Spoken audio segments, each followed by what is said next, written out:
그가 천사보다 훨씬 뛰어남은 그들보다 더욱 아름다운 이름을 기업으로 얻으심이니 하나님께서 어느 때에 천사 중 누구에게 너는 내 아들이라 오늘 내가 너를 낳았다 하셨으며 또다시 나는 그에게 아버지가 되고 그는 내게 아들이 되리라 하셨느냐. 또 그가 맏아들을 이끌어 세상에 다시 들어오게 하실 때 하나님의 모든 천사들은 그에게 경배할지어다 말씀하시며 또 천사들에 관하여는 그는 그의 천사들을 바람으로 그의 사역자들을 불꽃으로 삼으시느니라 하셨으되 아들에 관하여는 하나님이여 주의 보좌는 영영하며 주의 나라의 규는 공평한 규이니이다. 아멘. 오늘은 가장 귀한 이름이라는 제목으로 우리 하나님 말씀 함께 나누도록 하겠습니다. 히브리서 1장 4절부터는 예수님께서 얼마나 뛰어나신가, 그분의 이름이 얼마나 아름다우신가 하는 것을 말하고자 하고 있는데 땅 위에 어떤 인간의 이름이나 하늘의 어떤 천사의 이름과도 견줄 수 없는 가장 뛰어난 이름이 우리 예수님의 이름이다. 히브리서 기자가 이것을 선포하고 있는 것입니다. 그분의 이름이야말로 놀라운 이름이고 또 지혜와 능력과 권능의 이름이고 치유와 위로의 이름이며 또 유일하신 구원하는 이름이라 하는 것이 히브리서 기자의 선포입니다. 근데 원래 이런 이름들, 놀라운 이름, 지혜의 이름, 능력의 이름, 구원의 이름, 권능의 이름, 이런 이름들은 구약에서는 여호와 하나님께만 쓸 수 있었던 아주 전형적인 표현들입니다. 우리가 한동안 시편에서 자세하게 시편 말씀을 다뤘는데 그때 다윗이 애타게 찾고 불렀던 이름이 바로 여호와여 라는 이름입니다. 근데 신약에 오시면 초대교회 성도들이 계속 부르는 이름이 주 예수의 이름으로 완전히 바뀌어졌다 하는 것을 우리가 알 수가 있습니다. 그러니까 신약 시대에 오면 예수님의 이름을 부르는 자만이 하나님과 올바른 관계에 있는 표징이 되는 것이고 또 구원받을 수 있는 유일한 이름이 예수님으로 바뀌어지게 된 것입니다.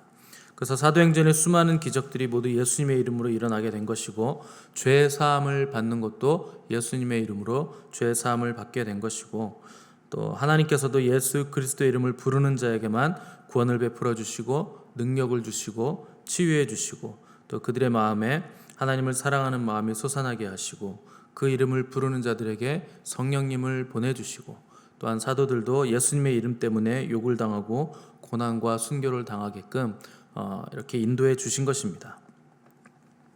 이 하나님께서 예수님의 이름에 영광을 더하시고 빛나는 광채를 더하셨기 때문에 히브리서 기자는 예수님을 하나님의 영광의 광채시요 하나님의 본체의 형상이시라 이렇게 표현을 하기도 한 것입니다. 4절 보시면 예수님이 가장 뛰어나심을 얘기하면서 그분은 누구보다 뛰어나냐? 천사보다 뛰어나신 분이시다 하는 것을 갑자기 논하고 있는데 왜 이런 말을 하는가? 이 구약 시대 때부터 시작돼서 초대교회 시대까지 남아 있었던 한 사상이 있었는데 바로 천사 숭배 사상이라는 것이 있었기 때문에 이것을 다루고 넘어가는 겁니다. 그러니까 초대교회 당시까지도 예수님을 천사 중에 하나다, 하나님이 아니고 그냥 천사의 우두머리다 이렇게 보려는 경향이 강했기 때문에 이 얘기를 하는 겁니다. 천사들은 하나님의 천상 보좌를 둘러싸고 있는 영물이고 또 하나님을 계속 경배하고 또 그분의 명령을 기다리고 받드는 존재들이고 또 구약에서 종종 천사들을 하나님의 아들들이라 하는 표현을 썼기 때문에 예수님이 하나님의 아들이시다 했을 때 그분은 천사로 생각해야 되고 천사의 우두머리로 보는 게 이 천사 숭배 세상을 가진 자들에겐 당연했던 것입니다. 사실 천사들 중에 우두머리라 이렇게만 하더라도 이 천사 숭배자들 입장에서는 최고의 천사를 보내준 겁니다. 그런데 우리 주님은 천사와는 결코 비교가 되실 수 없는 분이시다. 그분은 하나님의 영광의 광채시고 하나님의 본질의 형상이시다 하는 것을 히브리서 기자가 오늘 강조를 하고 있는 겁니다. 그때나 지금이나 예수님에 대한 오해들은 끊임없이 이렇게 생겨나는 겁니다. 특별히 오늘날 예수님에 대한 사람들의 오해는 예수님을 위대한 스승이나 지혜자 정도로 보거나 또 뭐 선지자 정도로 여기는 것이 예수님에 대한 오해들입니다. 왜 초대교회도 그렇고 오늘날도 그렇고 사람들은 예수님에 대해서 자꾸만 오해들을 하는가? 사람들은요, 자기가 믿고 싶은 대로 믿으려는 경향성을 가지고 있습니다. 그러니까 자기가 믿고 싶은 하나님, 또 자기가 그려놓은 하나님, 자기가 그려놓은 목회자, 자기가 생각하는 교회, 그런 상이 있기 때문에 그런 것에 맞지 않으면 잘못됐다고 하고 거기를 떠나려고 하는 경향성을 가지고 있다 하는 겁니다. 만약 예수님이 인류가 낳은 위대한 도덕적 스승이고 인격자다 뭐 이렇게만 생각한다면 우리는 예수님을 통해서는 절대 구원을 받을 수가 없는 겁니다. 그리고 우리가 예수님을 위해서 생명을 바칠 이유도 전혀 없는 겁니다. 천사들은 신비한 존재이고 또 사람을 유익하게 하는 존재들인 것은 맞지만 천사가 절대 인간의 죄를 대속해서 대신해서 죽거나 속량해 줄 수 있는 존재는 될 수가 없는 겁니다. 왜냐하면 하나님께서 정하신 방법이 사람의 죄는 반드시 사람이 감당해야 되기 때문에 반드시 사람의 몸을 입은 존재가 죄를 감당하게 돼 있는 겁니다. 그런데 또 사람이기만 하면 한 사람의 죄는 한 사람만 감당이 가능하기 때문에 모든 인류의 죄를 감당하기 위해서는 단순히 사람이기만 해서는 안 되고 사람을 지으신 책임성 있는 존재인 하나님이셔야 가능한 겁니다. 그래서 하나님이 친히 인간의 몸을 입으시고 인간이 육체를 입으셔서 인간이 되셨다 하는 겁니다. 천사들은 그럼 어떤 존재인가? 예수님과 천사는 어느 정도의 차이가 있는가? 예수님께서 이 땅에 태어나셨을 때 천군 천사들이 찬송을 불렀던 것을 누가복음에서는 자세히 기록하고 있고, 또 복음서에 보시면 광야에서 금식하신 뒤에 사탄의 시험을 이기신 주님을 천사들이 또 수종을 들었다 이렇게 표현을 하고 있고, 겟세마네 동산에서 십자가를 지시기 전에 기도하실 때 천사가 하늘로부터 나타나 우리 예수님께 힘을 더해드렸다 이런 내용들이 나오고, 또 계시록에 보시면 천군 천사들과 장로들과 수많은 성도들이 예수님을 극진히 경배하고 있다 하는 것을 보게 되는데, 이러보건대 그분은 하나님과 동등된 존재이시다, 천사와는 비교도 안 되는 월등하고 뛰어난 존재이시다 하는 걸 우리가 잘 알 수가 있는 겁니다. 그러니까 우리는 당연히 이걸 너무 당연하게 생각하고 잘 알고 있는 내용들이지만 이 히브리서가 쓰여질 당시에는 이 예수님의 신성에 대한 공격이 계속 거칠게 들어오고 있는 상황이었기 때문에 이 히브리서 기자가 이런 내용들을 자세하게 풀어서 써놓은 겁니다. 근데 우리는 지금 당연하게 생각하고 있는 이 내용들이 당연하지 않은 사람들이 지금 이 시대에 또 많이 일어나고 있다는 것이 여러분 주목해야 될 상황들입니다. 언제 또 예수님의 유일성에 대한 공격이 거세게 교회를 공격하게 될지는 우리가 알지 못하기 때문에 우리는 이 진리들을 계속해서 반복해서 배우고 익히고 또 전파해야만 하는 것입니다. 이미 예수님 외에도 구원이 있다 하는 종교다원주의가 이 온 세상을 벌써 집어삼키고 있기 때문에 우리는 이것을 자세하게 알고 배워야 됩니다. 누가 적그리스도고 누가 이단이고 누가 배도를 하는 것인가? 예수님이 그리스도이심을 부인하는 자들, 그분이 하나님이심을 부인하고 또 아버지 하나님과 아들 하나님을 부인하고 예수 그리스도께서 육체로 오심을 부인하고 오직 예수님께만 구원이 있다 하는 것을 부인하는 자들이 미혹자고 적그리스도고 이단이고 배도자들입니다. 그러면 우리를 돌아보면 우리는 예수님이 가장 아름다운 분이시고 그분께만 구원이 있다는 것을 삶 속에서 정말로 믿고 있는가 하는 것을 여러분 반드시 질문을 해보셔야 됩니다. 머리로는 알고 있는데 정말 나는 삶 속에서 예수님을 구원자로 믿고 있는가? 예수님을 믿고 있는 그 믿음이 참되다면 그 믿음은 어떻게 증거가 될 수 있는가? 내가 하는 선택들을 보면 그것을 잘 알 수가 있는 겁니다. 신앙생활이는 뭔가? 예수님을 선택하는 것이 신앙생활입니다. 신앙생활이라는 말 자체가 신앙과 생활이 분리되지 않는다 하는 뜻입니다. 그러니까 생활 속에서 우리가 무슨 일을 만나든지 예수님을 바라보고 뭘 하든지 예수님 닮기 원하고 날마다 나의 십자가를 지고 예수님 가신 그 좁은 길을 따라가는 것이 신앙생활이라 하는 겁니다. 우리가 그렇게 예수님만 바라볼 수 있도록 하나님께서 우리에게 힘 주시는 것을 은혜라 이렇게 부르는 것이고, 그 은혜를 받아서 우리가 좁은 길을 걸어가는 것을 신앙생활이고 믿음이다 이렇게 부르는 겁니다. 이 믿음의 정점이 어디에 있는가? 믿음의 꽃은 당연 우리 주님 예수 그리스도이십니다. 우리의 믿음은 다른 믿음이어서는 안 되고 예수 그리스도 안에서 반드시 발견되는 믿음이어야만 하는 겁니다. 그러니까 교회 안에 있는 사람들이 다 같은 믿음을 가지고 있는 것이 절대 아닙니다.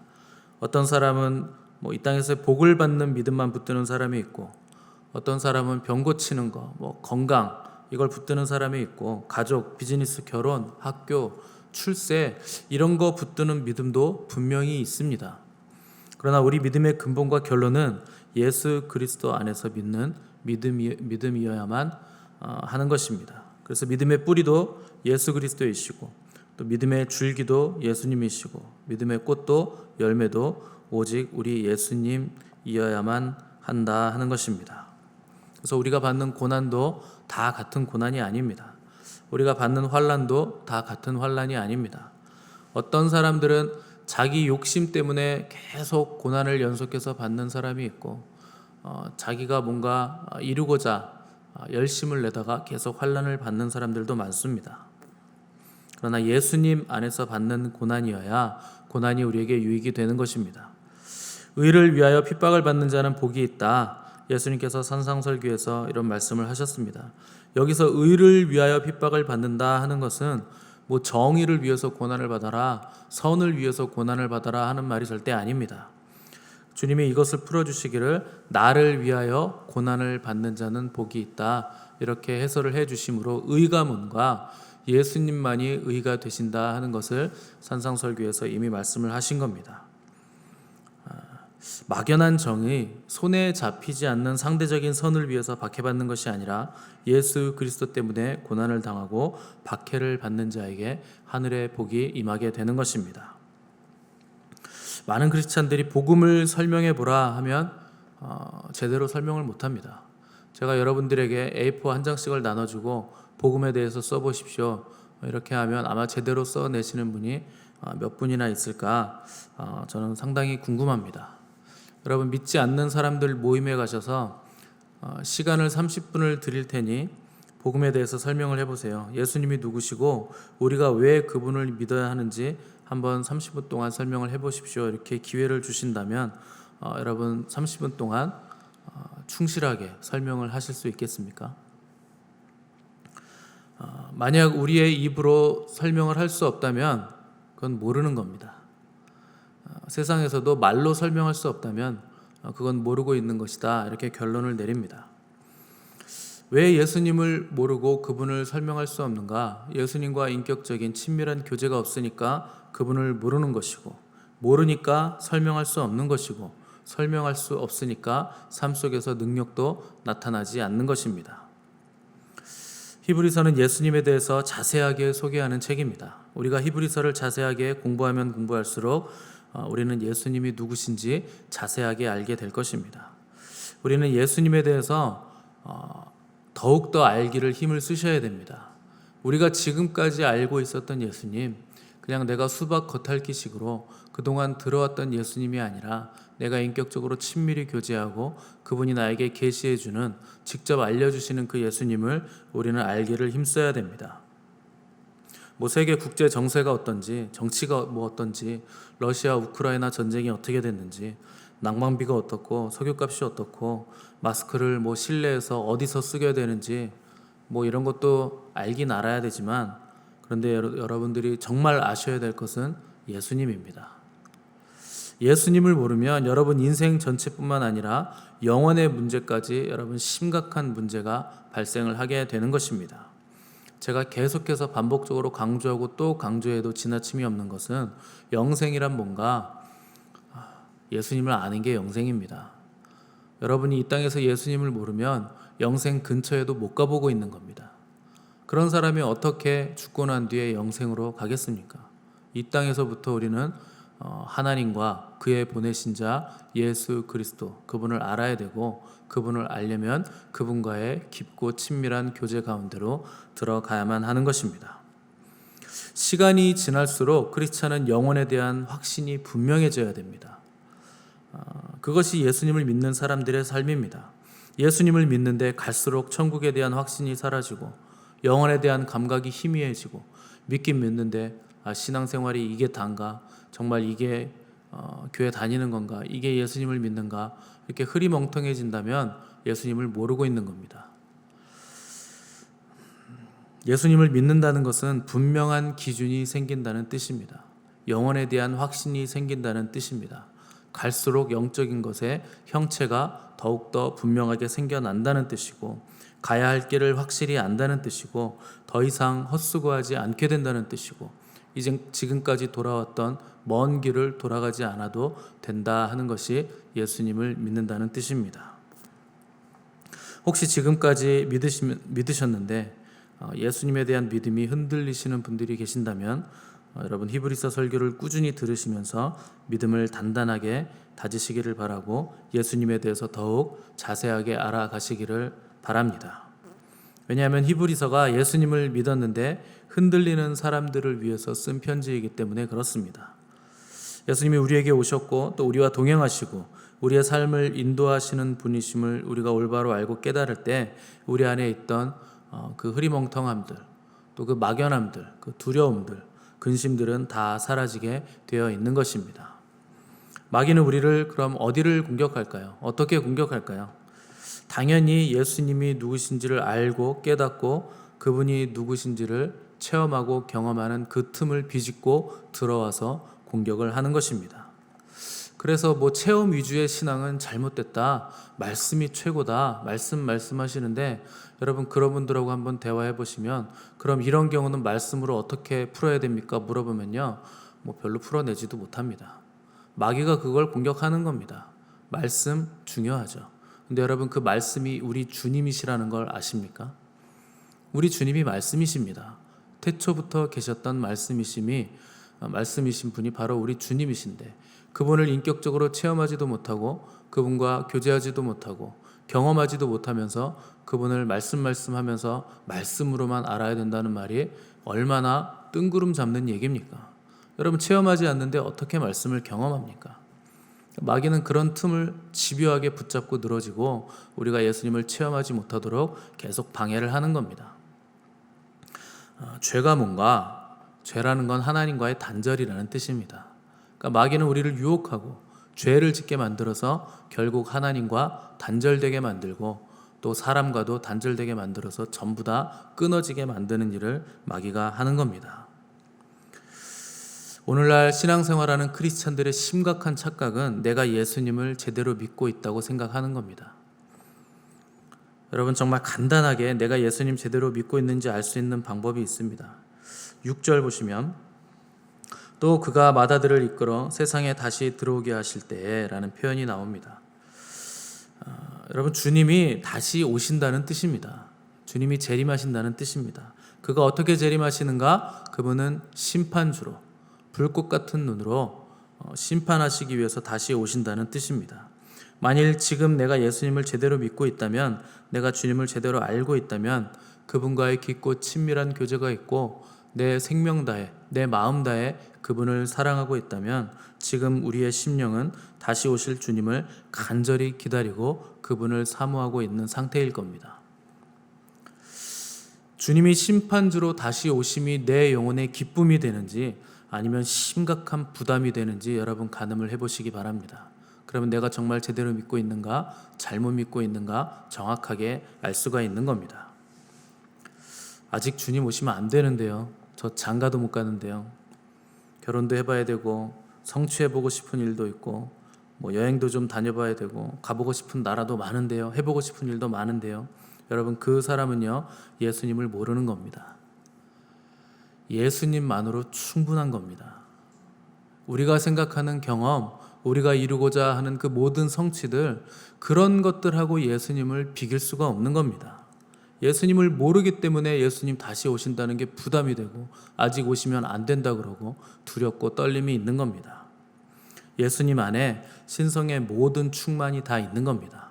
모든 지혜와 지식과 아름다움과 빛과 영광과 세상의 그 어떤 보물과도 비교할 수 없는 귀중한 보화, 그 귀중한 가치가 충만하게 거하시는 보배로우신 분이 바로 우리 주님 예수 그리스도이십니다.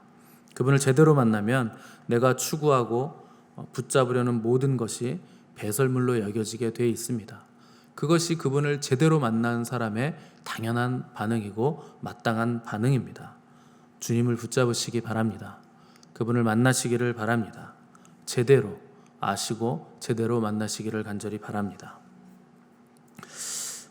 어떤 아버지가 치매에 걸려서 자식까지 못 알아볼 지경이 된 상황에 있는 자녀가 있었는데, 그 자녀가 그 아버지한테 저 누군지 알아보시겠어요? 이렇게 물었는데 누군지 모른다고 하니까 굉장히 가슴이 아파서 울다가 돌아가실 때가 돼서 마지막으로 그럼 예수님은 기억하세요? 이렇게 물어봤다고 합니다.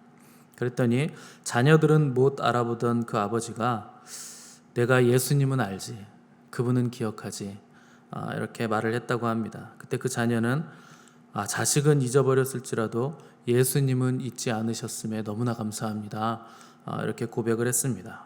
그리고 안도의 숨을 내쉬었다고 합니다. 여러분, 우리가 모든 것을 다 잊어도 마지막까지 기억할 분, 그분이 예수님이십니다. 자녀보다 귀한 분이 예수님이십니다. 부모보다 귀한 분이 예수님이십니다. 그래서 우리 주님도 부모보다 나를 더 사랑해야 된다. 나보다 부모를 더 사랑하고 자녀를 더 사랑하고 다른 거 더 사랑하는 거 내게 합당치 않다. 이렇게 말씀을 하신 겁니다. 끝까지 신뢰할 분, 우리가 끝까지 기억할 분, 우리가 끝까지 붙잡아야 될 분은 우리 주님이십니다. 그것이 바로 믿음의 결국입니다. 마지막 순간까지 다 잃고 포기하고 다 잃어버렸다 하더라도 예수님만 놓치지 않는다면 우리는 결국 모든 것을 얻은 자가 될 것입니다. 주님을 아시기 바라고 그분을 붙잡으시기 바라고 힘써 그분을 아시기 위해 그분께 나아가시기 바랍니다. 그분을 아는 방법은 그분이 보내신 성령으로 충만해지는 것입니다. 그러므로 오늘 기도하실 때 여러분 성령의 충만함을 위해서 기도하시고 또 성령님을 통해서 예수님을 더 깊이 알고 체험하고 동행하기 원한다고 간절히 그분 앞에 나아가시며 기도하시기를 바랍니다. 함께 기도하겠습니다.